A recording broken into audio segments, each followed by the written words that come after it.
Château Vallon, liberté. Liberté. Liberté. Château Vallon, liberté. Château Vallon, Château Vallon. Château Vallon. Château Vallon, Liberté. Château Vallon, liberté. Liberté. En aparté, le podcast. On est très heureux de vous accueillir ce soir pour cette deuxième journée de Passion Bleue et qui est aussi la deuxième édition de ce Passion Bleue, alors qu'on a dû pas mal reporter avec ces 2 années mouvementées. Mais donc voilà, 2 ans après la première édition, nous sommes là à nouveau. Mais l'événement sera bien sûr annuel à partir de maintenant. Cette table ronde, on y pense donc depuis 2 ans, d'aller explorer les fonds sous-marins. Et puis enfin on y est, avec 3 intervenants qui ont pu nous rejoindre, que va vous présenter Séverine Krikorian.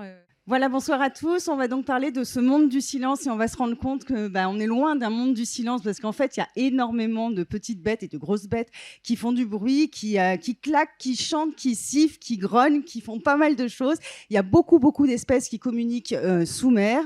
On va s'en rendre compte, on va les écouter, on va les découvrir avec nos intervenants. Découvrir aussi qu'il y a ceux qu'on entend, ceux qu'on n'entend pas. Mais heureusement, aujourd'hui, avec les techniques d'aujourd'hui, on peut les enregistrer, on peut les analyser pour essayer de comprendre un petit peu tous ces comportements des animaux sous-marins, pour essayer de comprendre un petit peu comment ils évoluent, comment ils se déplacent, comment ils chassent. Avec nous, donc, pour nous éclairer, Hervé Glotin, bioacousticien, professeur et chercheur en laboratoire d'informatique et de systèmes à l'Université de Toulon et du CNRS. Le commandant Magnan, capitaine de frégate au Centre d'interprétation et de reconnaissance acoustique. Et Michel Rodolphi, qui est compositeur et designer de son. Et on va commencer avec vous, commandant, puisque justement par votre métier, vous avez notamment officié beaucoup en tant que... Oui, on peut s'asseoir. Dans les sous-marins, dès 2006, vous avez intégré des sous-marins, autant des sous-marins nucléaires d'attaque que des sous-marins nucléaires lanceurs d'engins. Vous êtes donc aujourd'hui à la direction du Centre d'interprétation et de reconnaissance acoustique. En clair, vous travaillez avec des analystes qu'on connaît beaucoup mieux sous le nom d'oreilles d'or. Donc vous êtes très bien placé pour savoir que le monde du silence n'est pas du tout un monde du silence. Exactement. Pour introduire mon propos, les Grandes Oreilles vont d'abord remercier l'organisateur de ce festival et pour l'accueil aussi que j'ai reçu en venant ici. Merci beaucoup. Je suis très honoré de pouvoir participer aux côtés d'intervenants aussi prestigieux que sont Hervé et Michel. Et merci à vous pour l'animation de cette table ronde. Alors effectivement, moi je dirige le centre d'interprétation et de reconnaissance acoustique à Toulon qui emploie les oreilles d'or. Dont le métier est bien de classifier les contacts sous-marins détectés par les sonars passifs de la Marine nationale. Comme vous le disiez tout à l'heure, effectivement, on parle souvent du monde du silence, mais rien n'est moins silencieux que l'environnement sous-marin, évidemment, vous l'imaginez, et c'est pour ça que vous êtes ici ce soir, parce que cohabitent dans cet environnement de nombreuses activités qui sont représentés par 3 topics sur cette planche, mais que l'on peut compléter d'activités telluriques, d'activités terrestres, d'activités bruit de côte, d'activités évidemment biologiques, comme on l'a montré ici, et puis d'autres activités, par exemple comme celle de Michel, qui crée des concerts sous-marins. Voilà, donc il y a énormément de bruit dans l'eau, et toute la difficulté, c'est de savoir quelle est la source qui génère ce fameux bruit. Voilà. Pour illustrer mon propos, avant de passer à la suite, je vais vous faire écouter quelques sons rapidement, qui sont des sons prélevés directement sur les sonars de la Marine nationale et qui sont catégorisés selon l'activité biologique, commerciale et militaire. Et vous verrez, après ces 6 enregistrements très courts, que rien n'est moins simple que justement d'arriver à les identifier formellement. Pour commencer, un orque.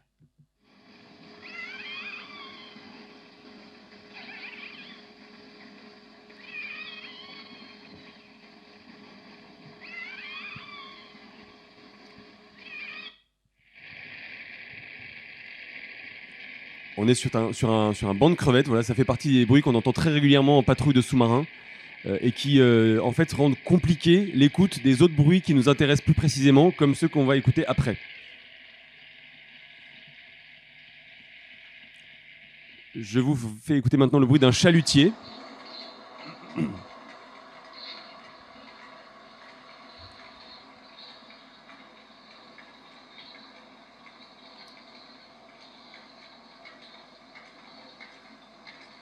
Donc là, on entend bien le bruit du chalut, c'est l'espèce de petit sifflement que vous entendez. Les Américains appellent ça une pièce qui tombe sur un tas de pièces. En fait, ce sont les maillons des chaînes du chalut qui s'entrechoquent avec le mouvement de mer. Et puis, vous voyez bien par-dessus qu'il y a également du bruit biologique, évidemment, puisque lorsqu'il y a un chalut qui traîne dans l'eau, il y a autour plein de mammifères marins. La comparaison, vous allez voir, est assez rapide avec un pétrolier.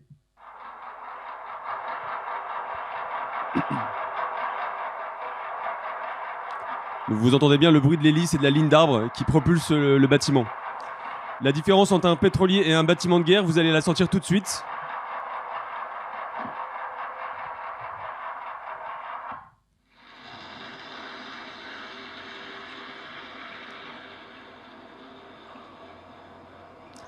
Voilà. Là où vous n'entendez peut-être pas grand-chose, l'oreille d'or, lui, saura que c'est un bâtiment de guerre.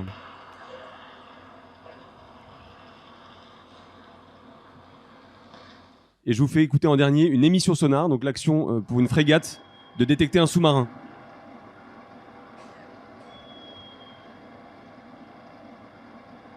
Voilà, donc vous voyez bien avec tous ces sons que dans le monde marin cohabitent de nombreux signaux sonores. Et pour ce qui concerne mon activité, évidemment, l'objectif, c'est bien d'éliminer tous les sons qui ne nous intéressent pas, notamment les mammifères marins et puis l'activité commerciale, de façon à focaliser l'attention des opérateurs sonars. On parle d'applications militaires, évidemment. Voilà. Donc, tout l'enjeu, c'est bien en fait d'écarter tous ces sons qui ne nous intéressent pas par défaut, de façon à pouvoir concentrer l'attention de nos opérateurs sonars sur la menace, puisque dans les applications militaires, évidemment, la menace est représentée par les bâtiments de surface étrangers ou les autres sous-marins adverses. Voilà. Donc, je vous ai fait un petit éventail qui sera évidemment complété par des activités tout à fait passionnantes que sont les mammifères marins, mais ça vous permet vraiment de comprendre pourquoi est-ce qu'on a besoin d'une oreille d'or à bord d'un bâtiment de combat. C'est bien pour être capable de trouver la menace qui nous intéresse selon la mission qui nous est ordonnée. Et néanmoins, même si le rôle principal de l'oreille d'or n'est pas de détecter les animaux marins, c'est aussi important de les connaître et de savoir les identifier dans leur mission. Il y en a beaucoup. Hein. Alors effectivement, selon les zones de patrouille qui sont dévolues à nos moyens, l'activité biologique est différente. Et l'expérience de différents théâtres d'opération nous permet aujourd'hui d'être familier de certains types de mammifères dans certaines parties du globe. J'ai pour exemple une patrouille réalisée pas très loin de l'ouvert du canal de Sicile, où il y a une certaine population de dauphins qui est très présente dans cette zone, qu'on appelle les dauphins de Risso, et qui ont en fait une caractéristique acoustique très particulière que l'on ne retrouve quasiment que dans cette partie-là du globe. Et la force que l'on a, c'est que justement on enregistre tous ces signaux, on les analyse, et on constitue des grandes bases de données qui nous permettent à la fois sur la caractéristique du signal, mais aussi sur la zone d'interception, d'être capable d'anticiper ce qu'on va rencontrer sur zone. Voilà. Il y a des cétacés qui suivent aussi les bateaux de la marine. C'est pour ça aussi que c'est important de les connaître et de savoir les répertorier. Il y a quand même plusieurs types de cétacés et de poissons qui suivent vos bateaux. Hein. Alors effectivement, lorsqu'on est suivi par des bancs de dauphins ou de mammifères marins, c'est tout à fait magnifique et on profite largement de ces paysages et de ces observations, mais avec malgré tout évidemment un point de vigilance qui est que lorsque des cétacés ou des mammifères marins sont à proximité de notre bateau, ils génèrent du bruit et ce bruit peut potentiellement masquer la signature de la menace. Et c'est la raison pour laquelle il faut qu'on soit capable de détecter ce qu'il y a derrière le mammifère. Et là aussi, c'est tout un art, c'est toute une formation, c'est toute une méthodologie qui permet en fait petit à petit de se concentrer sur la menace. Il y a aussi beaucoup d'entraînement des oreilles d'or pour justement savoir différencier. Hein. Alors, tout au long de leur vie, Voilà, donc les oreilles d'or en fait sont dans un cycle de formation qui est très pointu, qui est très progressif. Les jeunes opérateurs sonars que l'on récupère à bord de nos bâtiments de combat ont entre 18 et 20 ans, et puis s'inscrivent dans un cycle de formation qui leur permet petit à petit de s'entraîner, de se former à cette capacité d'être oreille d'or. Il n'y a pas de mauvaise oreille d'or ou de très bonne oreille d'or. Il n'y a pas d'oreille absolue ou d'oreille pas absolue, puisqu'en fait les capacités intellectuelles et intrinsèques de chacun sont ensuite compensées par, ou en tout cas améliorées par justement cet apprentissage, cette méthodologie qui leur permet, en plus de leur mémoire, en plus de leur capacité auditive, de s'habituer à détecter, classifier, et puis ensuite être capable de dire au commandant ça c'est un sous-marin, ça c'est un bâtiment de combat, ça c'est un dauphin de Risso, ou ça c'est une baleine à bosse. Voilà. ou peut-être un cachalot. Et là, on va se tourner vers Hervé Glotin, parce que vous travaillez depuis des années sur la bioacoustique des cachalots. Et vous avez ici, à Toulon, un outil unique au monde qu'on appelle le jason. Oui. Alors, c'est un instrument de mesure, parce que pour faire de la science, il faut d'abord observer. Et cet instrument, on l'a co-construit avec Valentin, qui est dans l'assemblée, là, qui est électronicien. Donc, c'est une superbe rencontre entre un chercheur électronicien et puis moi qui ai besoin de bien observer. Donc, on s'est rencontrés, on a discuté sur notre besoin et il a réussi à le transformer en une superbe carte son, hein, tout simplement, mais qui est d'habitude réservée à un laboratoire avec une grosse alimentation, des gros ordinateurs. Ici, c'est une miniaturisation sur une carte son des qualités d'acquisition du son, qualité studio. Et donc, cette petite carte, on peut la mettre dans des tubes sous-marins, on peut nager avec. Vous allez voir tout à l'heure une expérience où on est au milieu de baleines à bosse et d'orques. On peut nager devant des cachalots. Et qu'est-ce qu'on acquiert comme son ? Eh bien, on acquiert la capacité d'écouter chaque individu présent dans la scène en les séparant les uns des autres, parce qu'on va enregistrer avec 2, 4, 8 hydrophones. Donc, on va faire ce qu'on appelle une séparation de source.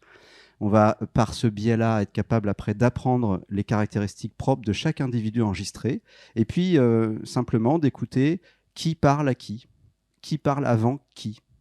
Et on se rend compte comme ça qu'il y a des successions d'échanges, tant chez les orques que chez les cachalots, et que les formes, les sons émis par chaque individu pourraient correspondre à des échanges d'informations ou de sensations. Et on commence à parler peut-être de dialogue, en tout cas ce que j'ai dit moi être une analyse de cocktail party. Alors c'est un terme anglo-saxon, mais ça veut dire simplement que si on n'a qu'un seul instrument, qu'un seul capteur dans cette scène, tout nous est obscur, tout nous est mélange, tout nous est confus. Alors que si on prête bien l'oreille à tout ça et qu'on a plusieurs oreilles, eh bien on peut commencer à séparer toutes les sources et rentrer dans le détail, un peu comme une partition musicale où on aurait chaque instrument séparable et on analyse la partition instrument par instrument. Et ça aide aussi à voir comment ils évoluent dans leur milieu, parce qu'ils servent justement de ce qui est un peu un sonar pour évoluer et pour voilà, chasser, pour rencontrer d'autres individus. On a entendu des cachalots tout à l'heure avec votre chalut. Derrière le bruit du chalut, il y avait des cachalots qui certainement faisaient ce qu'on appelle une déprédation, donc ils mangeaient les poissons qui étaient sortants des filets, c'est classique, hein. Et ces animaux sont quand même capables eux-mêmes d'aller chercher leur proie sous 500 mètres, 1000 mètres de fond, en utilisant les sons comme un phare. Le son devient une source d'information. Ils émettent un son, un sonar, qui se propage dans le milieu et qui ricoche contre les proies ou contre les falaises ou le fond ou la surface.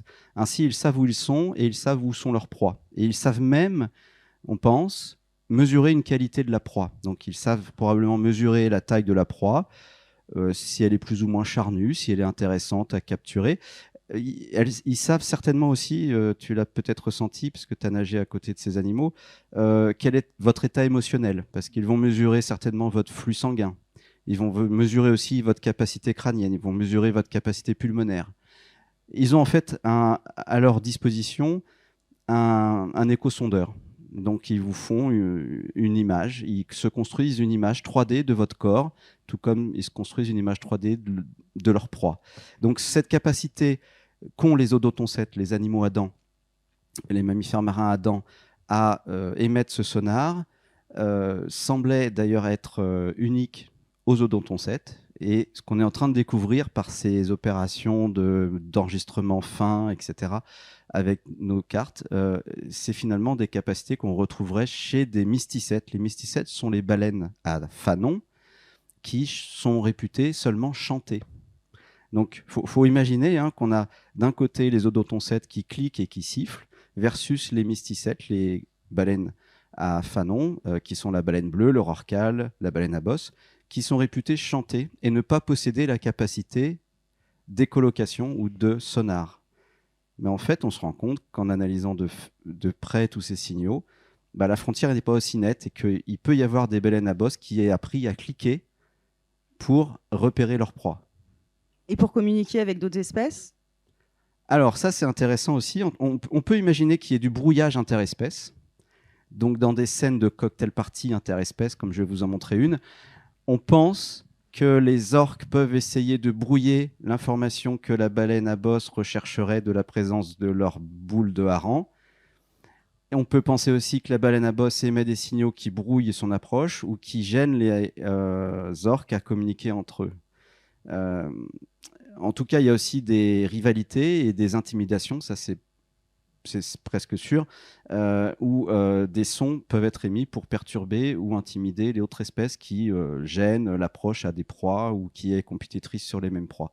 Donc c'est constamment des échanges interspécifiques qui peuvent se produire, qui sont fascinants, mais déjà les échanges intraspécifiques sont fascinants. Donc on a beaucoup de choses à apprendre par ces mesures proches de ces espèces. Et ça, ce sont des observations que vous venez de faire il y a quelques semaines. Hein. Ce que je vais vous montrer, j'aurai le plaisir de vous montrer ça, c'est effectivement quelque chose qu'on a enregistré en mois de novembre en Norvège, au travers d'une expérience que Stéphane Granzotto, que je remercie, qui n'est pas là ce soir, mais qui nous a proposé une superbe expérience à la fois humaine et physique. C'était assez difficile, hein, c'est de l'eau à 4 degrés, donc vous êtes amené à plonger dans de l'eau un peu fraîche. Mais c'est là où se rencontrent les boules de hareng, les orques et des rorquals, des baleines à bosse, des baleines, des minke whales, bon, c'est d'autres types de baleines. Tous ces animaux viennent sur ces fjords parce que c'est là où il y a une concentration de proies extrêmement importante à certaines semaines de l'année. Et donc, tous se retrouvent à chasser la même chose, le hareng. Avant d'écouter ça, on va aussi parler en 2019-2020. Vous avez fait une mission Smirfa Odyssey, qui était une mission pendant le confinement, donc qui vous a permis quand même d'entendre et de voir certains comportements différents. Parlez-nous-en. Alors, on avait préparé cette mission avant le confinement, hein, qui était une surprise. On a eu les premiers 6 mois de la mission hors Covid.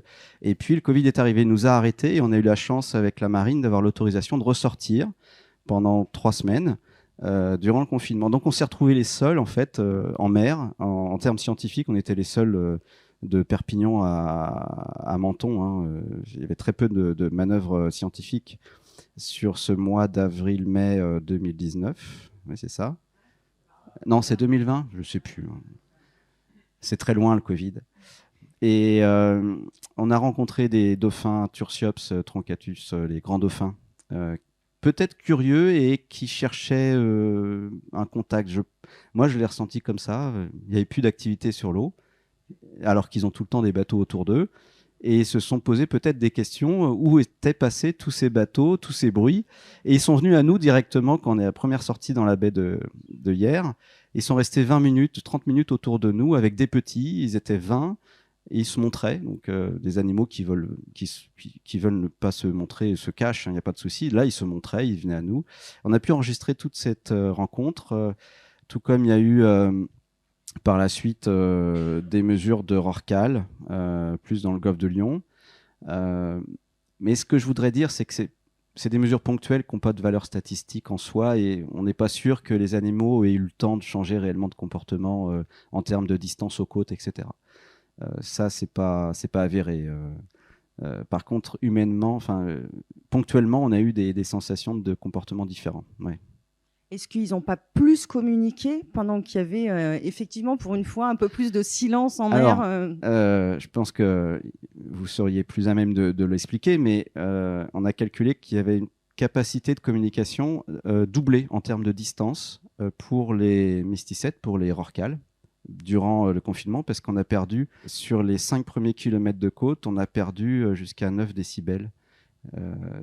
Surtout sur les premiers kilomètres de côte. Après, au large, il y avait le trafic normal des gros tankers qui n'étaient pas trop perturbés. Alors, effectivement, toute la subtilité de la propagation du son dans l'eau, c'est que c'est celle qui va nous donner les portées de détection qu'on peut avoir sur des mammifères, mais aussi sur la menace qui est le cœur de notre activité militaire. Et effectivement, lorsqu'il y a moins de trafic, le bruit ambiant baisse. Et comme le bruit ambiant baisse, les portées sont étendues. Ouais, et c'est valable pour un cachalot comme pour un sous-marin adverse. Et évidemment, dans le cadre de nos applications, nous avons observé le même type de phénomène. Parce qu'évidemment, pendant le confinement, la marine a continué à remplir ses missions. Voilà. Oui, on se rencontrait d'ailleurs. On était les seuls sur l'eau, voilà. Voilà. Et donc on peut penser, alors, et ça sera sur plus long terme qu'on le saura réellement, mais on peut penser qu'il y a plus eu de rencontres et de socialisation et que le printemps suivant a été plus sujet à des naissances. On pense que c'est quelque chose qui sera mesurable. Il faudra faire sur les courbes de population, il faudra voir ça dans 1 an ou 2, mais c'est fort probable. C'est heureux et ça montre que là, il y a eu tout de suite une adaptation, un profit sur ces animaux qui sont trop souvent séparés. Alors, on imagine mal comment on sépare des animaux dans l'eau. En fait, on n'a qu'à émettre du son et on leur construit des grilles. Le son forme des barrages qui les empêchent de se rencontrer parce qu'ils ne sont plus en contact acoustique et c'est la façon dont ils peuvent se rencontrer. C'est de se détecter les uns les autres. Donc plus il y a de son, plus la distance de contact entre les individus est réduite. C'est ça, on n'a pas parlé de pollution sonore, mais de plus en plus, on se rend compte que c'est une vraie action sur notamment les cétacés, mais pas que les cétacés, et que ça peut mettre en danger des espèces. Alors, on a parlé des problèmes de contact entre individus, mais il y a aussi un autre problème, c'est la pollution, l'impact de stress, donc l'augmentation de cortisone chez ces mammifères marins, qui est mesurable. Des animaux sous trop grande pression acoustique sont plus stressés. On a même des effets létaux qui sont sous des effets par exemple de pétardage sous-marin, des animaux qui remontent trop vite en surface. Alors on se dit non mais un mammifère marin c'est nager, il n'y a pas de problème de dépression, etc., décompensation, mais si, il peut y avoir des embolies cérébrales ou pulmonaires dues à une remontée trop rapide chez certaines espèces, dont la baleine à bec, qui est pas peureuse, mais en tout cas très vite stressée, qui a un réflexe de remonter trop rapide sous certaines pressions acoustiques. Et donc, littéralement, les animaux meurent du fait de gaz, de bulles de gaz qui explosent dans leur vaisseau. Et puis, ça peut perturber leur sonar aussi, d'avoir soit d'autres sonars, soit trop de bruit contre lesquels il ne va pas y avoir le même... Oui, donc il y a un problème de dénutrition qui peut être assez rapide sur une zone où il y aurait trop de bruit. Les animaux auront moins de contact avec leur proie, tout comme ils ont moins de contact avec leurs congénères. Ils vont moins détecter leur proie, ils vont perdre un rendement, parce que chasser, ça coûte de l'énergie. Donc si vous plongez à 1000 mètres de fond avec une énergie considérable d'accès à ces eaux profondes, et que dans ces eaux profondes, il subsiste du bruit, et vous ne voyez plus les proies, mais vous n'avez que 20 minutes pour y rester dans ces eaux profondes, il faut remonter et respirer. Si pendant le temps que vous y êtes, vous n'avez pas eu le temps de discerner vos proies et de les approcher suffisamment précisément, parce qu'il y avait trop de brouillard, trop de bruit, vous remontez l'estomac vide. Si vous faites ça 10 fois par jour, vous avez raté votre journée. Donc il faut aller chasser ailleurs. Alors c'est encore possible, on pense, qu'il y a suffisamment de zones propres en termes de son, de bruit en Méditerranée pour que les grands prédateurs que sont les cachalots, les iphus, les tursiops aussi, peuvent aller chasser dans différentes zones qui sont plus ou moins perturbées. Le problème, c'est que les sons deviennent de plus en plus oppressants et sur des grands volumes d'eau. Donc on va arriver à la limite de l'exploitation du milieu où les animaux ne pourront plus se réfugier sur d'autres zones propices à leur proie, à leur prédation. Donc là, il y aura un réel problème de nutrition au niveau de la population. C'est pas peut-être encore trop le cas. Ce qui explique encore qu'il y a des populations qui croissent en Méditerranée. Très bien, on va écouter vos baleines. Volontiers. Donc c'est un peu particulier. Ça dure 5 minutes. J'ai pris un peu plus de temps que prévu, mais je pensais que c'était intéressant d'avoir une séquence un peu complète. Donc je vais essayer de commenter au fur et à mesure que les événements surviennent. Donc je rappelle le site, c'est Segelvik, 100 km à peu près au nord de Tromsø. Donc c'est au nord du cercle polaire.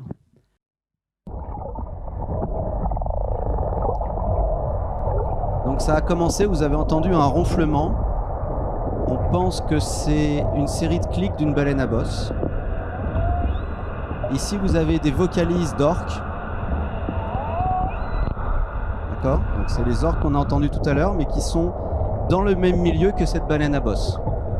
Donc nous, on est dans l'eau avec l'antenne acoustique et l'instrument de mesure dont on parlait, et on cherche les sons. On écoute avec l'antenne pour ensuite, en laboratoire, séparer tous ces sons, montrer leurs différentes fréquences et s'il y a des approches d'animaux en réponse à ces sons. Vous entendez des sonars. Là, il y a un orque en bas qui est un peu loin. Un autre orque ici. Voilà, ici, là. Ça, c'est un orque. Vous voyez, l'orque? On voit ces deux taches blanches et puis son bord ici. Ok. Donc, ce que font ces orques maintenant, ils sont 3-4, ils rassemblent des harengs. Ils forment une boule de harengs en poussant les harengs. Et qu'est-ce qui se passe d'un seul coup? Vous voyez ici le monstre, baleine à bosse, qui est venu choper la boule de hareng qu'avaient préparé les orques pour se nourrir. C'est une chippeuse, d'accord? Donc elle est passée à quelques mètres de nous.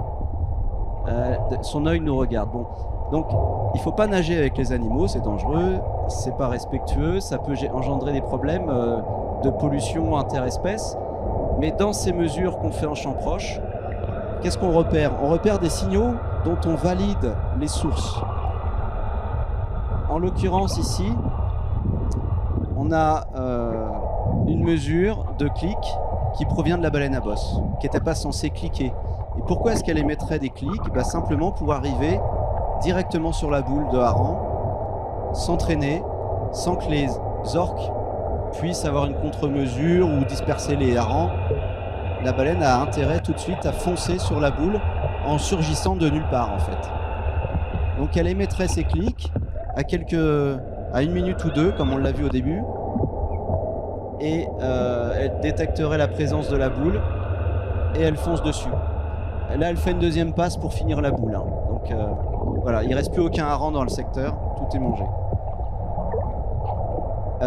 Au passage, les orques semblent pas avoir encore compris qu'ils peuvent manger la baleine, mais ça viendra peut-être plus tard. Ce phénomène n'existe que depuis 4 ans à peu près. Dans cette rencontre interspécifique, c'est peut-être dû au changement climatique, on ne sait pas. Les baleines devraient partir. Vous avez entendu le. Voilà, ça c'est la baleine qui meugle. Et elle le fait. On a remarqué qu'elle le faisait souvent après qu'elle se soit nourrie. C'est sa signature. Je sais pas. Les orques répondent. Bon. Elle est avec son bébé. Vous allez voir normalement le bébé à la fin rejoint sa mère. Voilà, le bébé est là. Oui, c'est un bébé qui fait la taille d'un orque. Il y a à peu près 20 orques autour de nous là. Ils pourraient manger le bébé, il n'y a pas de problème. Ça se fait pas parce que les orques ont la culture de manger les harengs. Ils chassent pas les baleines à ces endroits-là. Mais s'ils apprennent à le faire, ça va mal se passer pour les baleines. Il faudra, je sais pas, peut-être l'année prochaine, attendre qu'il y ait un... Voilà, pour l'instant, ça se passe cordialement. Mais les orques sont bien gênés à la fin de voir leur boule partie avec la baleine. Et donc, dans ces échanges interspécifiques, il y a beaucoup de sons particuliers qui sont dus à la surprise, à l'intimidation, et on essaye de décortiquer un peu tout ça par nos instruments. Merci. Eh bien, des clics et des chants de baleines, on va passer à la musique avec vous, Michel. Vous êtes lancé dans la musique subaquatique dès 1981. Alors, vous avez fait des concerts en mer et en piscine à peu près partout dans le monde, à San Diego, à Sydney, à Venise, à Bruxelles et à Toulon l'année dernière. Voilà, l'année dernière sur la plage de Pipadi. Exactement. Comment ça fonctionne un petit peu? Parce qu'il faut des instruments quand même particuliers pour pouvoir faire de la musique sous l'eau. On va remonter un petit peu le film et on revient dans les années 80. Dans les années 80, j'étais dans un environnement que Hervé et le commandant ont bien décrit, celui des oreilles d'or. En l'occurrence, c'était ceux de la marine de San Diego, et qui m'ont beaucoup aidé à comprendre comment marchent les sonars et comment fonctionne le son dans l'eau, comment on le propage. Et moi, j'ai ajouté ma petite part de musicien, c'est comment on le perçoit. Et pour savoir comment ça marche, je me suis intéressé aussi à la bioacoustique. J'ai pu travailler avec les gens de Scripps, un très grand institut d'océanographie. Et avec eux, j'ai compris comment la bosse du dauphin émet, comment certaines espèces reçoivent le son. Donc j'ai commencé tout un travail qui s'occupait des animaux et de la propagation du son dans l'eau. Quand soudain, Eureka, je me suis aperçu qu'en mettant la tête dans l'eau, moi aussi j'entendais. Enfin, quand je dis moi aussi, c'est-à-dire que mon unité humaine représentait vous tous. En fait, si on met le son dans l'eau, c'est pas la tête dans l'eau, ce n'est pas le monde du silence du tout. Mais pourquoi on n'en a pas entendu avant? Parce qu'en fait, on diffusait rien dans l'eau. On diffusait en fait, les mammifères ont des fréquences qu'on peut capter avec des hydrophones, mais très loin des côtes, et très souvent dans une fréquence grave ou aiguë qui n'intéresse pas notre perception. Car à ce moment-là, je constate que l'homme n'utilise pas ses oreilles dans l'eau, mais utilise les résonances de son corps osseux. C'est-à-dire que nous sommes en fait une sorte de cloche de cristal dans l'eau, et nous rentrons en résonance grâce aux os du crâne et quelques autres os qui sont un petit peu autour. Nous captons les sons dans l'eau. À partir de là, j'ai commencé en effet à faire de la musique diffusée dans l'eau à l'attention non pas des animaux. Je n'ai jamais fait ce mélange-là. J'ai jamais joué pour des baleines ou des dauphins pour être copain avec eux. Non, je suis resté avec le groupe humain, m'adressant au groupe humain, qui, ceci dit, pendant les concerts, a un behavior, a un comportement qui est spontanément adéquat avec l'eau, dire le son quelque part nous réveille à certainement un âge bien antérieur de notre culture, voire de notre biologie, c'est-à-dire de notre moment prénatal, où nous baignions dans l'eau et nous recevions des signaux divers, dont les signaux acoustiques. Rappelons-le que le jeune enfant de 5 mois, qui est porté par sa mère, certes, il n'entend pas au sens qu'il ne décrypte pas ce qui se passe, mais il perçoit les ondes sonores. Donc, il y a un réveil dans l'eau de nos sens primitifs, ou en tout cas premiers. Et c'est ce qui m'a intéressé pour faire après des musiques qui soient donc en phase avec toutes ces découvertes. Donc de 81, j'ai commencé à étudier en 79, 80, et à partir de 82, j'ai commencé à produire des concerts dans l'eau. Et au départ, c'était avec des sonars de la marine américaine. Et puis après, j'ai découvert leur laboratoire. On a mis au point des haut-parleurs spéciaux qui permettent deux choses. D'une part, d'être efficaces pour l'écoute par conduction osseuse, donc de notre corps de cristal, et en même temps, soit une portée courte pour ne pas déranger, pour ne pas avoir d'impact sur la faune. Une portée courte, mais aussi des fréquences qui ne s'adressent pas à eux, en sens que les fréquences qui intéressent le corps humain sont dans ce qu'on va appeler globalement un son médium, qui va jusqu'à 6 kg, 8 kg, et je ne le fais jamais descendre en dessous de 200 Hz, pour ceux à qui ça veut dire quelque chose. C'est-à-dire, en gros, je ne produis pas de basse et pas d'ultrasons, du son ultra aigu, qui sont des fréquences qui sont les canaux favoris de la vie. Les fréquences basses intéressent notamment les poissons, tout simplement, parce que pour eux, ce sont des pressions. Et pour eux, c'est peut-être une menace, une prédation qui arrive. Donc les sons graves, on n'en fait pas. Et puis les sons aigus qui intéressent les mammifères marins, je n'en fais pas non plus. Et ça ne sert à rien puisque les humains ne peuvent pas les entendre. Donc j'ai créé une petite niche pour nous, les humains, dans l'eau, où je peux m'adresser à vous si vous êtes à ce moment-là un corps flottant dans la baie de Pipadi, comme on l'a fait en septembre dernier. J'ai toujours mêlé une curiosité importante pour ces domaines voisins, afin d'être sérieux, c'est-à-dire que j'aurais pu faire un gadget de cette musique subaquatique où on se jette tous à l'eau, on joue quelque chose et puis voilà. Non, ce qui m'a intéressé, c'était justement ces aspects interspécies, comme vous disiez, Hervé, c'est-à-dire faire des choses qui vous intéressent sans trop déranger les autres. Ceci dit, les études d'impact, j'en fais régulièrement. J'en ai fait une encore sur les temps de taux il y a 2 ans pour être sûr que mes sons n'étaient toujours pas des sons déterrants pour la faune. Et quand j'ai fait mon concert à San Diego, j'avais demandé à l'équipe des biologistes de Scripps, j'avais dit, est-ce que mon concert va avoir un impact ? Est-ce qu'il va se passer quelque chose vis-à-vis des poissons ? Il me dit oui. Tu vas certainement réveiller les requins des basses fosses qui sont à 300 mètres et ils vont venir s'inviter. J'ai dit, ah bon, mais j'ai dit, on fait comment alors ? Il m'a dit, pas de bruit erratique, pas de bruit qui ressemblerait à un animal blessé, des nappes, des choses tranquilles. Et à ce moment, les biologistes m'ont donné la partition. Ils m'ont dit, voilà, tu vas faire des choses qui sont douces, qui ne vont pas dans les extrêmes, et tu vas bien t'entendre avec la faune qui ne viendra pas chatouiller les auditeurs. Parce qu'il y a des requins à San Diego. Voilà. Donc ça, c'est pour vous donner un petit peu le contexte. Après, j'ai développé des instruments acoustiques qui sont sous forme de bronze, que l'on peut percuter dans l'eau et que l'on peut entendre dans l'eau.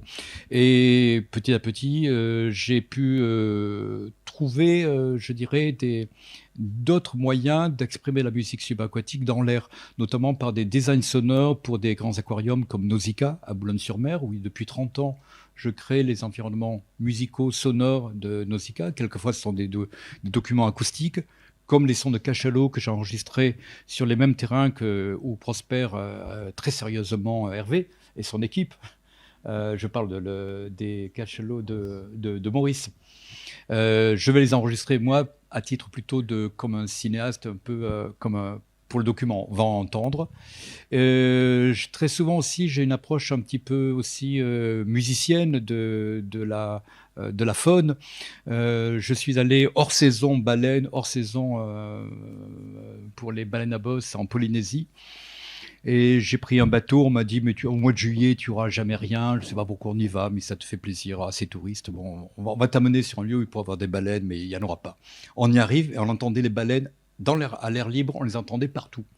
Qu'est-ce qui s'était passé? On était tombé dans un phénomène que j'avais bien étudié quand j'étais étudiant à San Diego, qui est un canal sonore. Un canal sonore, c'est un tunnel, on va dire, ou un canal immatériel, qui est en fait un thermocline, c'est-à-dire un courant d'eau chaude ou d'eau froide, qui va créer une sorte de pipeline invisible, virtuelle, et qui va être exploité par les baleines pour communiquer à distance. Et nous étions tombés dans un de ces tuyaux virtuels avec mon bateau, où j'ai pu mettre mes micros et entendre les baleines se parler entre quelques-unes qui étaient pas très loin, ça va s'entendre, vous allez voir, et puis d'autres qui devaient être très très loin, parce que leur son revenait avec des très longs échos.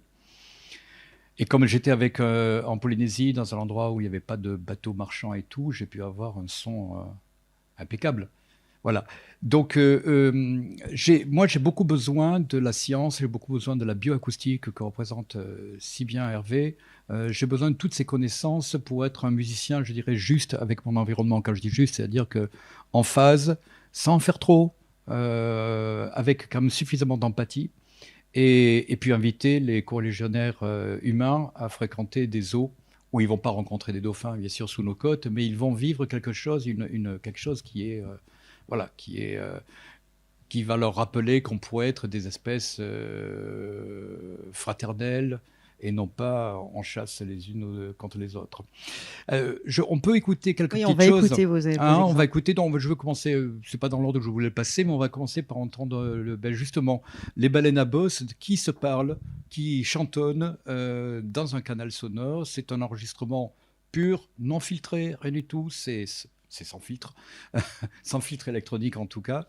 Ça dure 1 minute et je vous laisse découvrir ça.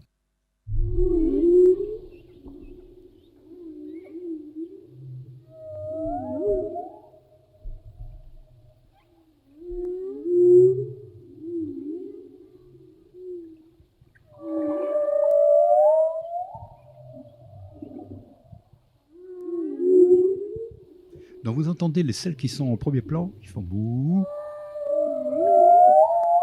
Et puis vous entendez certainement une qui est très loin et qui crée comme ça des échos en chantant très loin dans ce tuyau virtuel qui est le Sound Channel.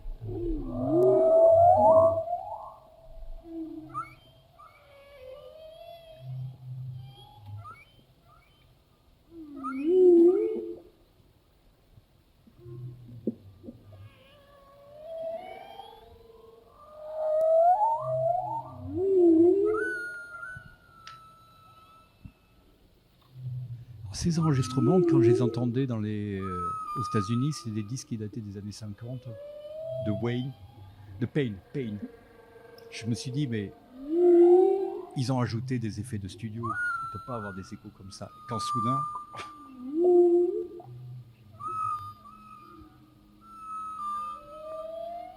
Et là, on voit que ces espèces ont aussi un rapport au son qui est un rapport ludique. Ils s'écoutent. Je sais pas ce que c'est. Voilà. Ils se chopent leurs notes aussi. Hein. Ils se piquent, oui, hein. Ils se piquent des bouts de partition pour copier l'autre et montrer leur plasticité, leur adaptation, leur capacité d'adaptation. Ouais.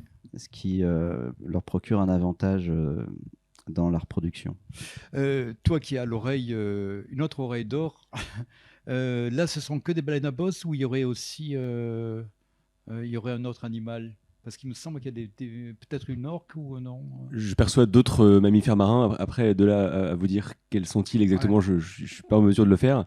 En revanche, ce qui est intéressant, c'est de faire l'analogie entre le bruit généré par ces mammifères ou ces baleines à bosse et les émissions sonores d'un bâtiment de combat dont la mission est de détecter un sous-marin. Et en fait, c'est le même son, c'est la même typologie de forme. Il y a une fréquence haute, il y a une fréquence basse, il y a une modulation, il y a une durée d'impulsion, il y a un intervalle sonore. Ce qu'on appelle un intervalle sonore, nous, c'est la durée entre deux émissions sonores.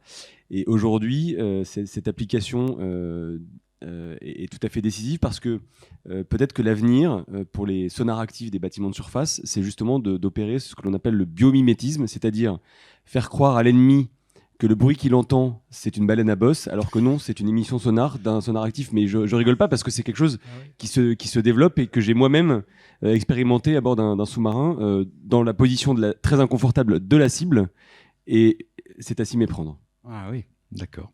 Ben, moi, je ne donnerais pas mes sons pour cet usage-là. On va écouter enregistré devant l'animal. On va entendre justement un cachalot, puisqu'il était question tout à l'heure. Là, j'ai fait aussi le musicien. J'ai pris un hydrophone, ces hydrophones que connaît bien Hervé.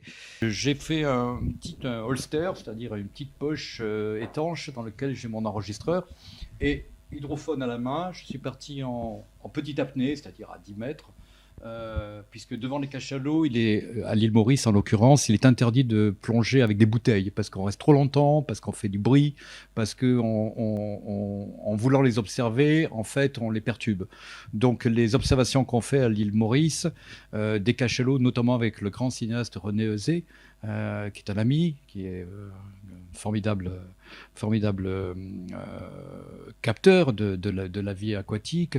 Nous sommes avec tout simplement masque tube et on plonge. Mais là, je plonge pendant une bonne petite minute pour enregistrer un cachalot qui est devant moi. Comme en ce moment, vous voyez beaucoup de photos, notamment de Grandes Autos, qui a fait un album extraordinaire sur les cachalots devant le photographe. Là, je voulais que le cachalot soit devant le micro, devant le preneur de son.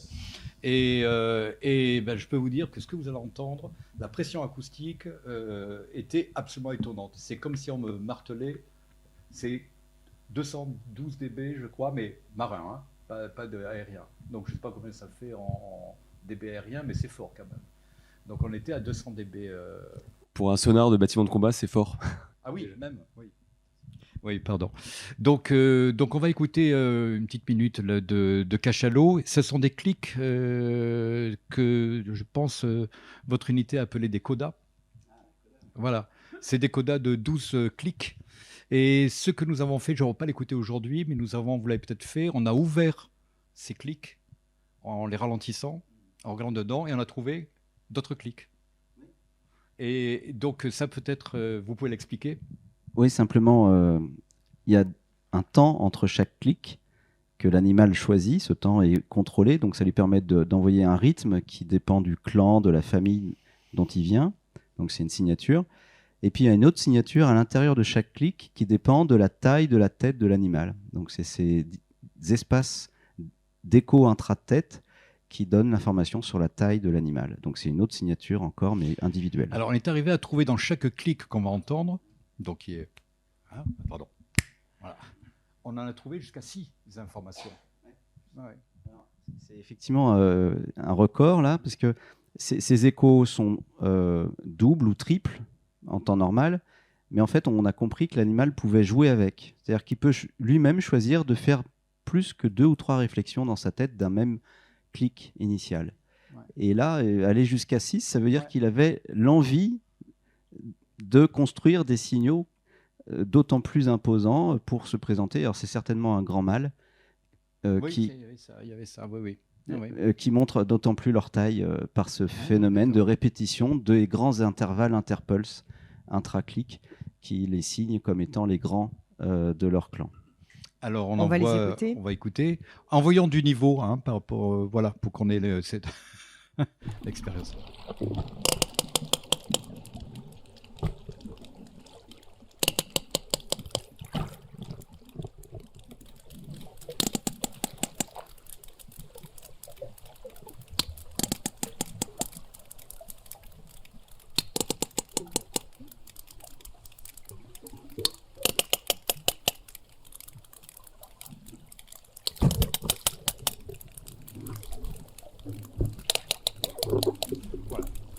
pas écouté tout le discours du cachalot, mais vous avez compris en tout cas l'idée. Vous avez compris l'idée. On connaît ça, c'est leur chanson favorite. Derrière, on entend les jeunes. Ah, c'est les jeunes qu'on entend. Derrière. Là. Vous. Bah, les petits clics qu'on a derrière là. Hein. Ouais. Ça, c'est le cocktail party. Ils communiquent tous les uns avec les autres en ce moment. Et vous étiez en face d'un qui faisait son show, mais derrière, ça communique aussi normalement et ça n'arrête pas d'échanger en clic. Alors, est-ce que c'est juste des signatures d'individus qui se rencontrent et qui se présentent, ou est-ce que c'est plus? C'est le mystère. On pense qu'il y a des partages d'informations sur des cultures. C'est probable que ça contienne plus que simplement je suis là, tu es là. Bon.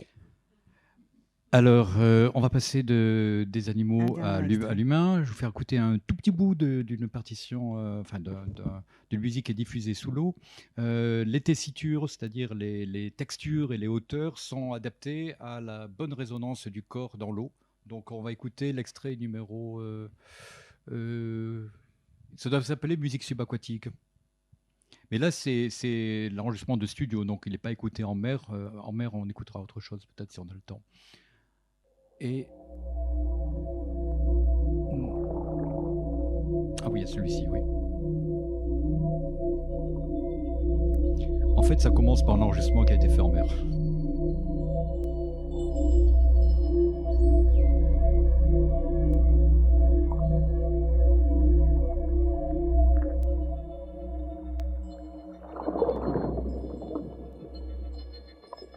Les bouches que vous entendez, c'est en fait les vagues qui rentrent dans l'eau.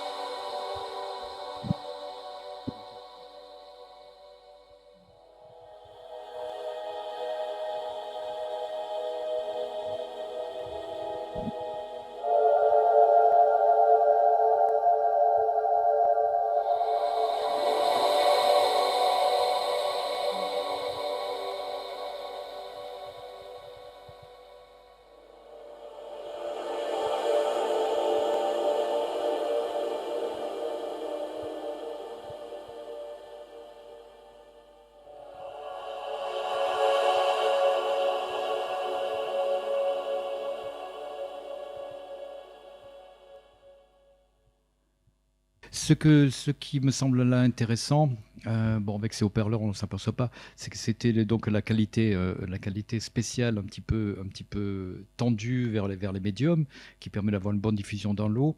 Mais c'est surtout cette forme de respiration qui m'a été inspirée par la mer, c'est-à-dire que je fais jamais du rythme dans l'eau. Je fais des formes de houle, de vagues, de la mer, donne elle-même son schéma respiratoire, global. En fait, quand vous voyez les grands mammifères, quand vous voyez les petits mammifères, quand vous voyez les poissons, vous apercevez qu'en fait, ils sont tous, par la résistance même de l'eau, par la densité de l'eau, par leur forme, par leur corps, ils ont tous une manière de glisser, d'onduler, de pulser dans l'eau. Et ça m'a souvent inspiré pour les musiques elles-mêmes. Donc, je ne fais pas vraiment ce qu'on pourrait appeler du rythme, mais plutôt des nappes. Et je vais vous faire écouter un dernier exemple. C'est cette nappe qui accueille les auditeurs, les visiteurs de Nausicaa depuis 1991. Donc, c'est une ambiance permanente. Donc, c'est l'exemple qui s'appelle Nausicaa, j'imagine, qui est l'ambiance du hall d'entrée de l'aquarium qui est à Boulogne-sur-Mer. Et après, on donnera la parole au public parce que j'imagine qu'il y a plein de gens qui ont des questions à vous poser. Bien sûr, bien sûr.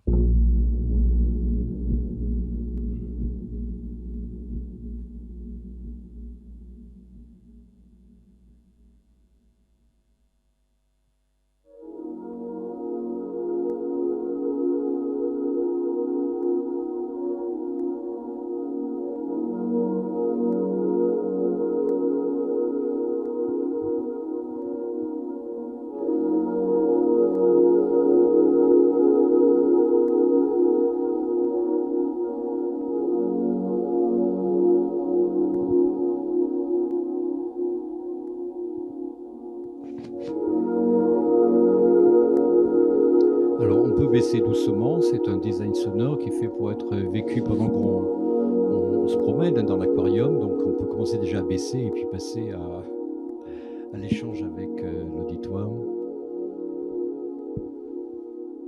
Est-ce que... Bonsoir, merci beaucoup pour la conférence. J'aurais 2 questions, donc une pour le commandant et une autre pour les 2 autres experts. La première, donc pour ces fameuses oreilles d'or, c'est quand qu'il y a un algorithme qui va arriver pour savoir capter automatiquement, hop, hop, hop, tiens, là c'est un remorqueur, là c'est... Et la deuxième question, après, ça sera, du coup, désolé, c'est de l'ignorance. Comment ce click-T, il se fait en fait? Enfin, le sonar, mécaniquement, comment il le cyclique là, comment on dirait. Voilà, merci beaucoup. Je vais commencer à répondre du coup. Alors effectivement, la propagation du signal acoustique dans l'eau fait l'objet de beaucoup d'études et la marine travaille avec beaucoup d'industriels pour maîtriser de mieux en mieux ces signaux. La base, c'était la démodulation fréquentielle d'un signal acoustique pour essayer de corréler ce que l'on observe à une signature déjà connue. Et en fait, l'expérience progressive de plusieurs signaux acoustiques nous a permis de constituer une grande base de données. Et aujourd'hui, effectivement, au-delà des capacités même de l'oreille d'or à détecter à l'oreille un bruit et être capable de le classifier, il y a évidemment des outils mis en place pour permettre de faciliter sa classification, à la fois par des filtrages fréquentiels, par des pointages de voix audio, et puis par le recours à la base de données. Aujourd'hui, on est évidemment en train de penser à l'étape d'après, c'est-à-dire non pas remplacer l'oreille d'or, mais mettre à sa disposition des outils complémentaires qui lui permettront en fait de classifier automatiquement les contacts, pardonnez-moi Hervé, moins utiles pour sa mission, mais et qui lui permettront surtout de se focaliser sur les vrais contacts. Et donc, on est en train de mettre en place de l'intelligence artificielle, du machine learning dans nos applications, de façon à ce que, de façon native, en fait, le système permette à l'opérateur de se concentrer sur le signal utile. Voilà, donc, toutes ces applications-là, on les développe avec des partenaires industriels. On a également des informaticiens dans la marine qui sont des data scientists et qui arrivent à faire tourner ce type d'algorithme. Et en fait, l'avantage et l'énorme puissance et l'énorme richesse aussi de mon centre, c'est 40 années d'existence. C'est plus de 40 000 enregistrements acoustiques, que ce soit des mammifères marins, des bâtiments de commerce ou des bâtiments de combat. Et évidemment, une base de données aussi grande et aussi imposante permet de faire tourner assez facilement de l'intelligence artificielle. Voilà.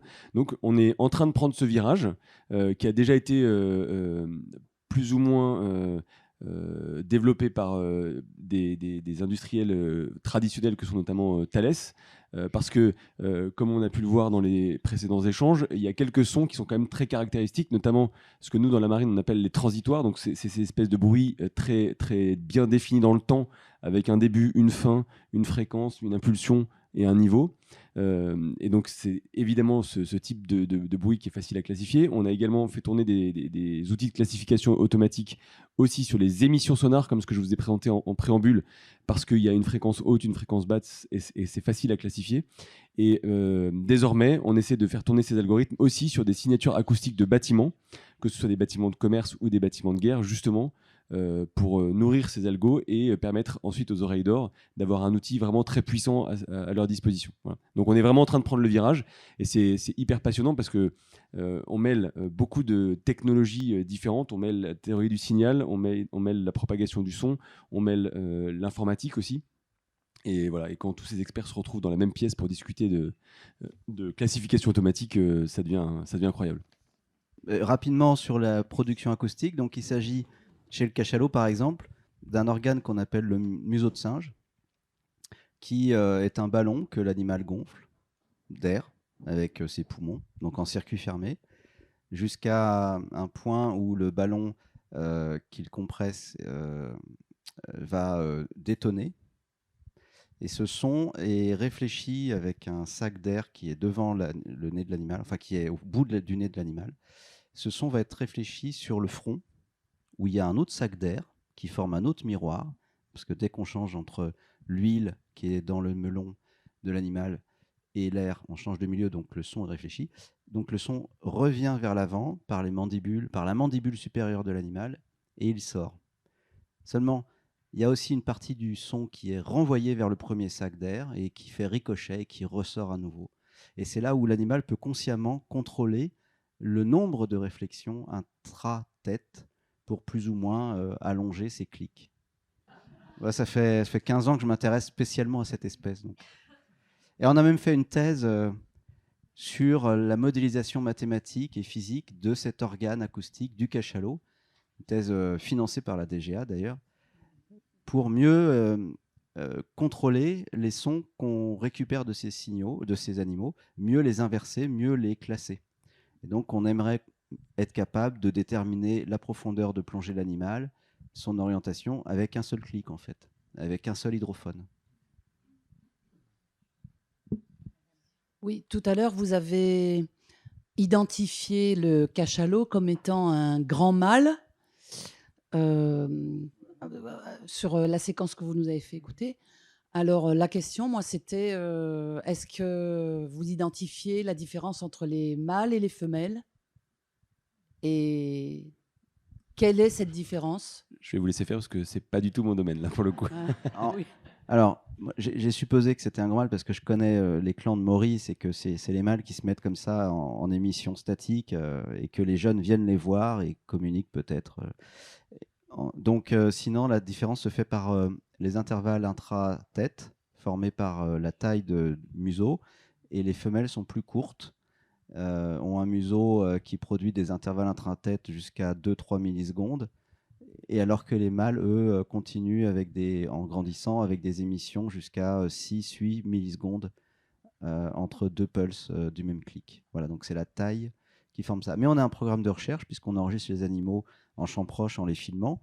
On a un programme de recherche où on essaye d'aller au-delà de ces notions de temps, mais aussi donc de fréquence et de tessiture ou de texture du transitoire. Donc en enregistrant à trop de définition, on essaye de rentrer dans l'articulation propre de chaque animal, de la résonance propre de chaque tissu de l'animal qui pourrait signer l'individu, tout comme on a une reconnaissance possible. Ouais, on pense que ça peut exister même sur les transitoires, mais bon, c'est peut-être un rêve des scientifiques. J'imagine que ça doit être très variable, mais une idée de la distance de propagation pour un porte-container ou une baleine à bosse, enfin pour nous donner une idée. Bon, j'ai plusieurs questions parce qu'il y en a tellement d'intéressantes, mais des endroits comme le détroit de Gibraltar, il doit y avoir quand même des concertos de bazar énormes. Est-ce qu'on a commencé à mesurer des conséquences et sur les animaux et est-ce que vous parliez d'adaptation? Est-ce que le fait que les cachalots, par exemple, butent dans le fond avec des problèmes de reconnaissance sonore, est-ce qu'il y a des proies qui se seraient adaptées à aller dans des endroits où il y a du bruit pour se reproduire parce qu'elles sont plus peinards? Moi, je peux peut-être commencer par répondre à votre première question sur les portées de détection. En fait, les portées de détection dépendent de plein de facteurs. Elles dépendent du niveau de bruit émis par la source, évidemment. Elles dépendent également du sonar qui les intercepte. Et là, la technologie nous permet d'avoir des portées de plus en plus grandes. Elle dépend évidemment de l'environnement marin et du bruit ambiant dont on parlait un petit peu tout à l'heure. Mais aujourd'hui, avec un sonar moderne, dans un environnement type Méditerranée, on peut largement obtenir des portées de détection passives sur un pétrolier, par exemple, de l'ordre de 40 à 50 000 mètres, aisément. Le bâtiment de guerre, on l'entendra peut-être entre 10 et 20 000 mètres selon son année de construction, selon sa forme de propulsion, selon la nation qui le conçoit aussi, parce qu'il y a des nations qui sont très fortes dans la discrétion acoustique de leurs unités et d'autres qui le sont moins. Mais ce qui est certain, c'est que pour classifier un bâtiment de guerre, comme vous l'avez vu dans l'enregistrement que je vous ai passé tout à l'heure, c'est vraiment très très compliqué, et ça se fait généralement en champ proche, ou alors, lorsqu'on est à bord d'un sous-marin, par le périscope. Voilà. Mais donc les portées sont assez variables, mais globalement, effectivement, là, un ordre de grandeur sur un porte-conteneur, c'est 40-50 000 mètres en Méditerranée. Ça peut être un peu plus en fait, en Atlantique, avec des rebonds, comme vous l'évoquiez tout à l'heure, les rebonds des ondes sonores sur le fond. Et puis lorsqu'il s'agit de bâtiments de guerre, on est plus dans la fourchette 5-10 000 mètres. Et je ne vous parlerai pas de la portée de détection sur les sous-marins, puisque sinon je vais passer à la trappe, comme on dit. Sur les cachalots, avec une bouée qu'on a placée au large de Toulon pendant 5 ans, on a estimé par le calcul qu'on avait un rayon de détection de 30 km, avec l'instrument scientifique convenable, hein, pas qualité militaire, mais ça veut dire qu'en qualité militaire, on pourrait aller au-delà. Donc on peut réellement avoir une mesure d'un grand volume d'eau avec des petits capteurs ce qui rend l'intérêt de dispositifs de bouée qu'on peut poser tous les 30-40 km pour faire la surveillance de la population de cachalot, de rorqual. Et après, pour les propagations des champs de baleines à bosse ou des baleines bleues, par exemple, il a été montré sur certaines observations de la communication transatlantique. Vous connaissez ce phénomène, je pense, où en fait des signaux, je ne sais plus entre quelle côte et quelle côte, mais je crois que c'est entre Écosse et côte est américaine. Il y avait eu des émissions qui ont été récupérées et qui ont été comprises comme étant émises d'une côte à l'autre. Donc en fait, l'Internet existait bien avant le nôtre.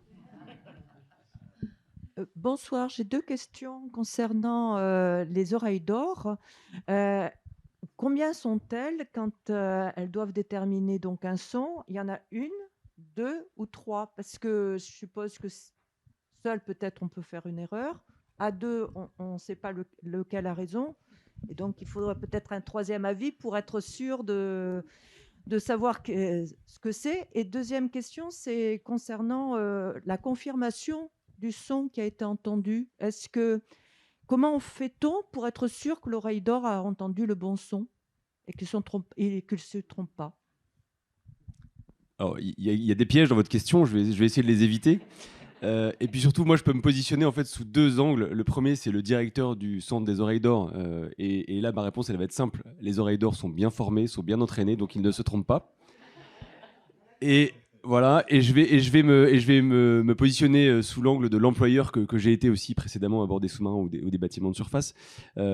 Globalement, dans un bâtiment de la Marine nationale, il y a 2 équipes de car qui se relayent l'une après l'autre pour assurer la continuité de l'action. Et donc, il y a une oreille d'or par équipe de car. Et quand l'oreille d'or de car a un doute, elle réveille plus exactement l'autre oreille d'or qui monte aux centrales opérations, qui écoute à son tour le bruit et qui confirme ou infirme la classification. Et donc, l'intérêt de fonctionner par binôme, c'est que bien souvent, il y en a un qui est très expérimenté et l'autre qui est un peu moins expérimenté. Et la combinaison des deux permet d'aboutir à la bonne classification.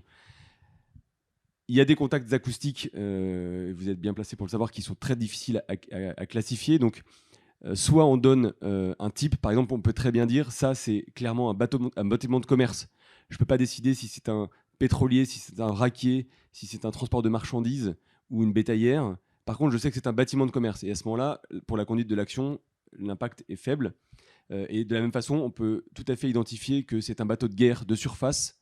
On ne saura pas lequel. Est-ce que c'est une frégate américaine, une frégate grecque ou une frégate russe?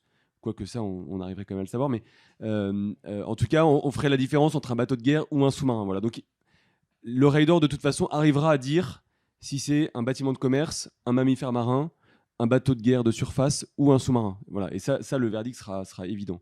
Après, évidemment, sous l'eau, à bord d'un sous-marin, il n'y a pas de hublot, il n'y a pas de fenêtre.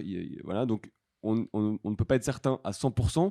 Et c'est d'ailleurs pour ça qu'on attribue toujours une pondération à notre classification. Et la seule pondération qui permet d'aboutir à une classification certaine, c'est celle qui consiste en fait à remonter à ce que l'on appelle l'immersion périscopique, qui permet d'hisser un périscope au-dessus de la surface et de vérifier la classification. Et quasiment dans 100% des cas, lorsqu'on le remonte à l'immersion périscopique, la classification est la bonne, bien sûr. Et là, c'est le directeur du CIRA qui vous parle. Alors en fait, je suis pas allé assez loin dans mon explication. En fait, le sous-marin remonte à l'immersion périscopique, c'est-à-dire qu'il se positionne juste en dessous de la surface de la mer et il hisse simplement une petite partie d'un périscope. Ah, et pour un sous-marin? Alors non, pour un sous-marin, il n'y a pas de classification certaine. En revanche, on a quand même des éléments de classification tout à fait précis qui nous permettent de savoir si c'est un sous-marin plutôt du monde occidental ou pas. Pour une notion très simple, mais les occidentaux fonctionnent avec du 60 Hz, et donc on récupère sur un sous-marin occidental des harmoniques du 60 Hz, donc des fréquences qui sont des multiples de 60. Les sous-marins plutôt russes fonctionnent avec de la génération électrique sur du 50 Hz, avec du coup des harmoniques qui sont plutôt des multiples de 50. Donc ça permet déjà de faire une grande différence, et ça permet surtout de savoir exactement quel comportement adopter par la suite. Voilà.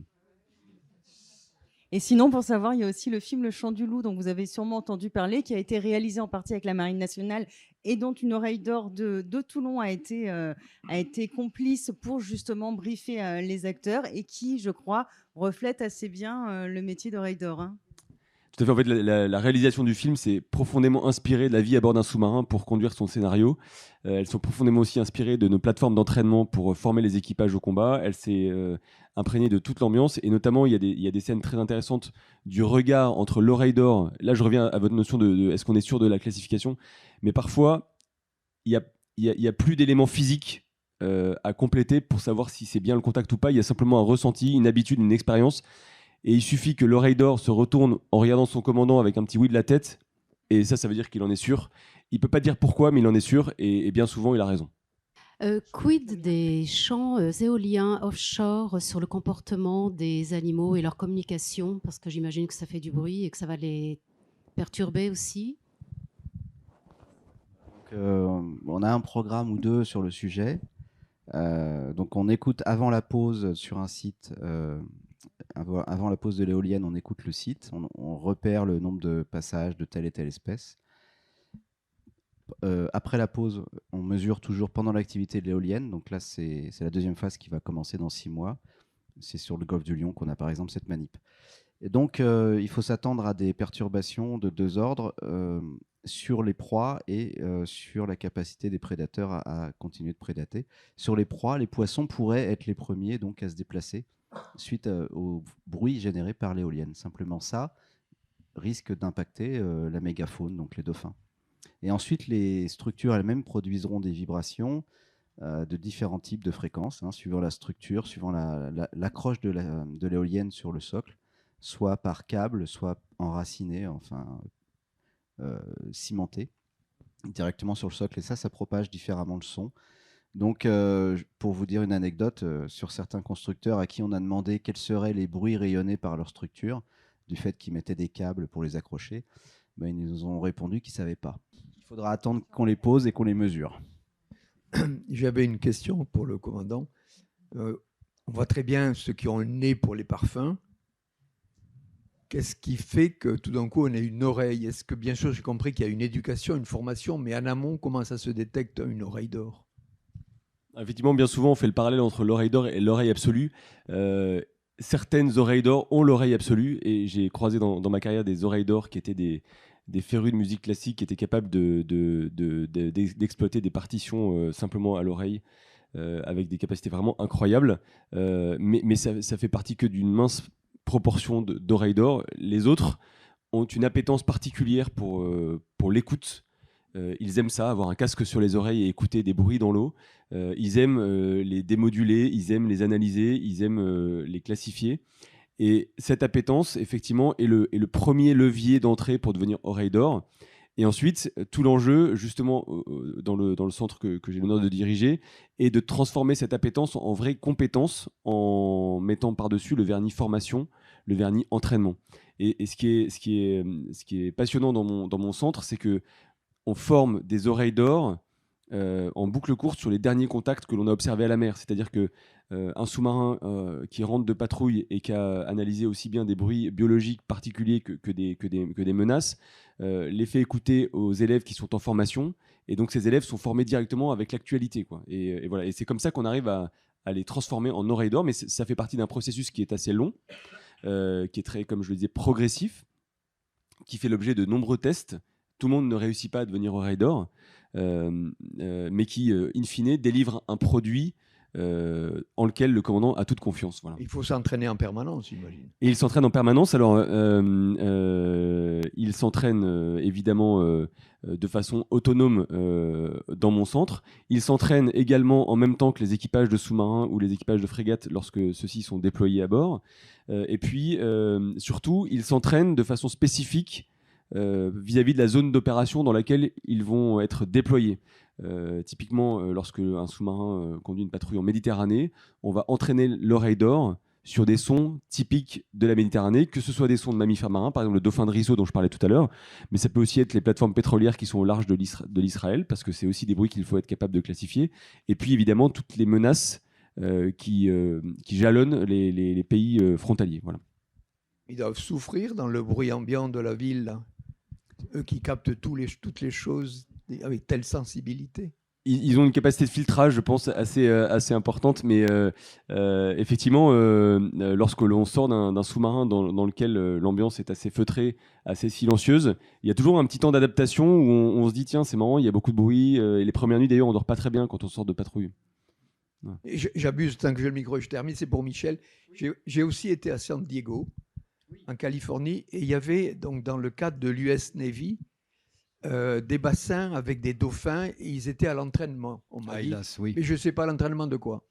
Il y avait un programme un peu dark avec SeaWorld qui consistait à essayer de voir si on pouvait faire des dauphins fantasia avec un bec sabre. Et l'idée, c'était de voir si, en fait, on les... Mais ça n'a pas marché, je tiens tout de suite à dire que ça n'a pas marché. On avait essayé de les entraîner à piquer avec un sabre qui était mis comme un rostre, donc voilà, qui était mis autour de leur tête. On les a entraînés à piquer des ballons, en se demandant si ça ne pouvait pas dire des artilleurs, je ne sais pas comment on appelle ça, donc des combattants sous-marins. Sauf que ça n'a jamais marché. D'abord, le programme ça s'est su, il a été démoli par les pétitions. Mais aussi, de toute façon, les dauphins ne sont pas bêtes et n'ont jamais piqué un humain, même si ça aurait pu être un jeu. Donc, il y avait en effet, on en a un petit peu parlé, et c'était entre SeaWorld et la Navy. Mais bon, oui, non, c'est... Et on va prendre une dernière question. Bonsoir, messieurs, dames. Je dois vous féliciter de l'atmosphère qui a régné ce soir entre vous. Lorsque j'entends parler d'une émission, par exemple, un débat à la télévision quelque part, la plupart du temps, ce sont des disputes. Mais tandis que ce qui a régné entre vous, c'était la sérénité, le calme, une bonne entente. Et je me suis demandé d'où est-ce que ça vient. Comment peut-on expliquer cela? Et j'ai ressenti que dans ce chant de baleine, une mélodie qui manque à nos sociétés.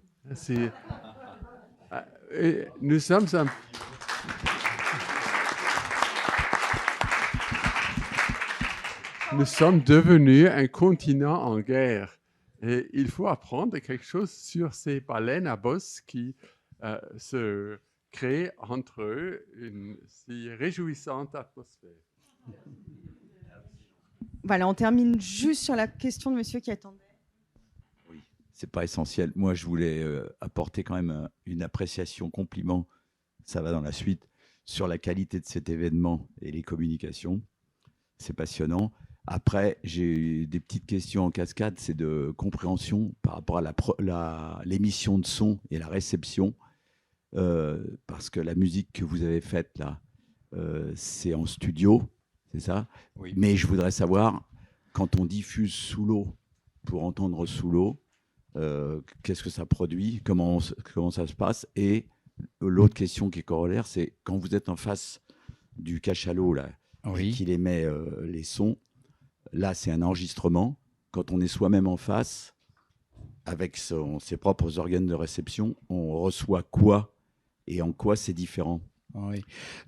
Alors, dans l'eau, d'abord, on entend gravité zéro, c'est-à-dire on est comme des astronautes, comme des cosmonautes, on est déjà en gravité zéro. Donc, on n'est plus assis sur une chaise, on n'est plus allongé, on est un être tridimensionnel, et donc tout le son nous enveloppe et tout le son résonne en soi, à tel point qu'on a l'impression que le son émane de son propre corps. Parce qu'en fait, comme on a les résonances du plexus et de la tête, au bout d'un moment, on a l'impression qu'on est soi-même un émetteur de son. Un petit peu comme les cachalots, comme a très bien décrit Hervé, qui ont des séries de résonateurs et de réflecteurs.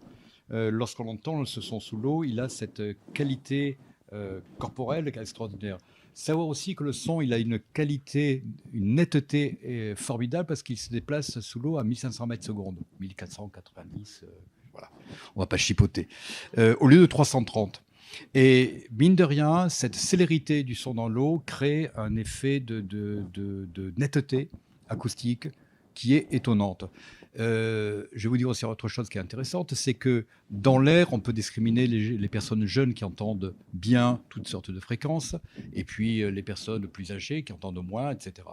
Dans l'eau, comme notre récepteur, ce n'est pas le tympan, c'est le crâne. Et le crâne va être directement lié à l'oreille interne.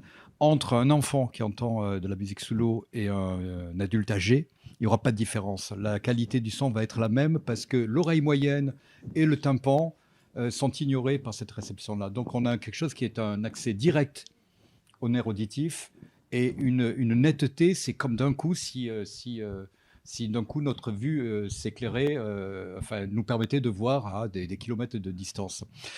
Ça me permettrait peut-être, parce qu'en hommage surtout à l'équipe du Théâtre Liberté, Charles, merci, qui a accueilli avec Tiffaine et Alison, non seulement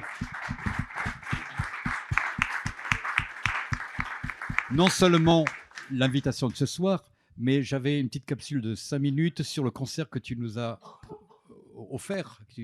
Voilà, nous l'avons fait, mais tu l'as produit et tu l'as imaginé avec Tiffaine, Alison, avec toute l'équipe. Donc, justement, pour vivre cette expérience, le Théâtre Liberté Château-Vallon a l'an dernier organisé à l'Anse de Pipadie, qui est donc une des plages de Toulon, pour ceux qui ne sont pas de Toulon. Il ne doit pas en avoir beaucoup, mais quand même. Dans l'eau même, donc ici, du littoral, nous avons fait un concert qui a duré on a créé une musique qui a duré, c'est plus qu'un concert, c'est un environnement qui a duré de 10h du matin à 19h.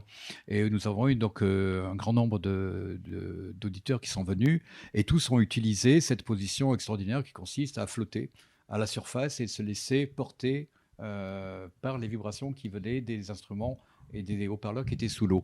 Avec un invité de marque, Jean-Marc Barr, l'acteur du Grand Bleu, qui est un complice de mes concerts depuis 2-3 ans et qui donnait de la voix au travers de textes qui ont été recueillis auprès d'internautes qui ont pensé à des messages SOS envoyés à la mer. C'est-à-dire cette mer que nous aimons tant et qui est souvent blessée, qui est souvent polluée, qui est chahutée en tout cas. Nous avons demandé une collaboration via des petits textes qui nous ont été envoyés et qui ont été lus par Jean-Marc Barr en mer. Voilà, donc vous allez le voir, il est sur une plateforme flottante et le film comporte plusieurs séquences qui ont été enregistrées à Même-l'eau. Donc si on peut, allez.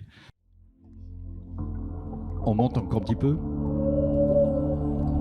Quand je suis face à la mer, j'aime parfois me poser, me laisser toucher, guider, emporter par la magnifience de cette immensité qui s'offre à moi.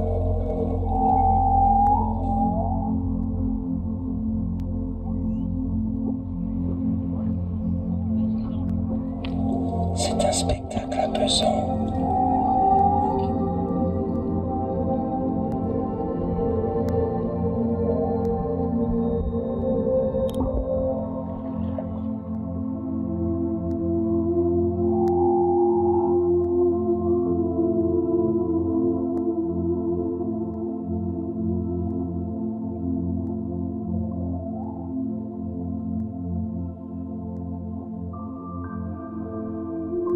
Composer Michel Rodolphe was attracted to the beautiful Southern California coastline of Lehigh.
chapitres musicaux, poétiques. Pour moi aujourd'hui, c'est un événement parce que je ne l'ai jamais fait en mer avec Michel. Nous avons fait ça dans des piscines. Michel a eu la bonne idée que les auditeurs, les spectateurs, les gens qui se manifestent et qui sont de loin d'ici aussi peuvent y participer. Il y aura des messages SOS que je vais lire.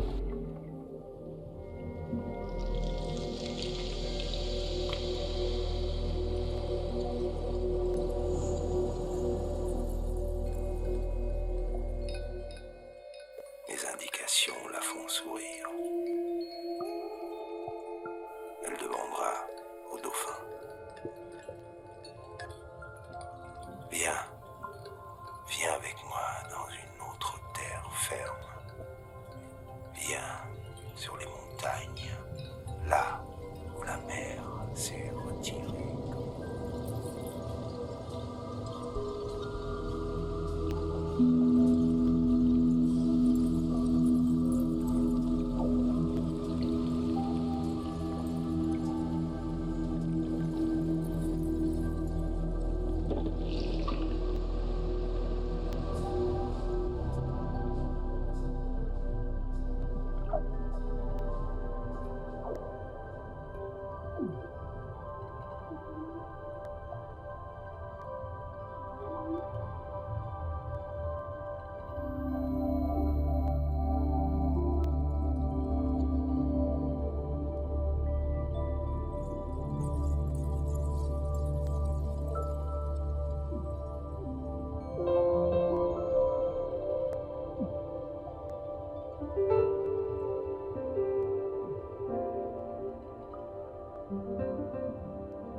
Merci à vous trois, messieurs. Merci à tout le monde.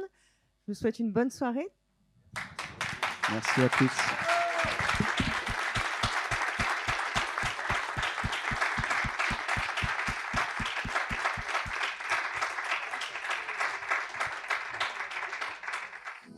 Château Vallon, liberté. En aparté, le podcast.